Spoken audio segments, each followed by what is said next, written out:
நான் தான் ஒரு மார்க்கெட்டிங் ஏஜென்சி கிட்ட குடுத்து நான் பண்ணிட்டு இருக்கேங்கிறது தெரிய வருது. ஸ்கிரிப்ட் கம்ப்ளீட்டடா என்ன ஸ்கிரிப்ட்ங்கிறது வந்து என்கிட்ட இருக்கு. அத தாண்டி வந்து அந்த ஸ்கிரிப்ட நான் வந்து அ எந்தெந்த இன்ஃப்ளூயன்சர்ஸ் பேசியிருக்காங்க, பேசினவங்க முதல் எனக்கு தெரியும். பேசிட்டு டெலீட் பண்ணிட்டாங்க இப்போ. ஆக்சுவலா என்ன நடந்துச்சுன்னா, இவங்களுக்கு எல்லாருக்குமே அதில வந்து ஒரே ஸ்கிரிப்ட்ட குடுத்துட்டு கன்வே பண்ண சொல்ட்டாங்க. இந்த வாட்டி என்னன்னா, ஸ்கிரிப்ட் ஒண்ணு தான். ஆனா நீங்க பேச வேண்டியது சிம்பாலிக்கா அதாவது இப்ப எக்ஸாம்பிளுக்கு வந்து விஜய் உனக்கு வந்திருந்தார் தெரியுமா? கரூர் மாநாட்ல. ஆனா இத்தனைக்கும் 50 பேருக்கு தான் ஒரு போலீஸ் குடுக்கணும்னு ஒரு கணக்கு இருக்கும்போது, திமுக அரசாங்கம் 20 பேருக்கு ஒரு போலீஸ் குடுத்துருக்காங்க. ஸ்டாலின் அவர்கள் வந்து நல்லது தான் பண்ணியிருக்காரு. இத்தனைக்கு ஏன் நீங்க ஸ்டாலின குறை சொல்லிட்டு இருக்கீங்க? விஜய் மேல தான் குற்றம். அவர் வந்து 7 மணி நேரம் டிலே ஆகி வந்திருக்காரு.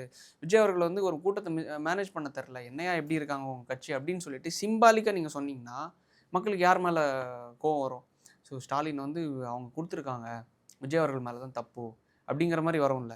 அது ஸ்கிரிப்டடா கன்வே பண்ணல.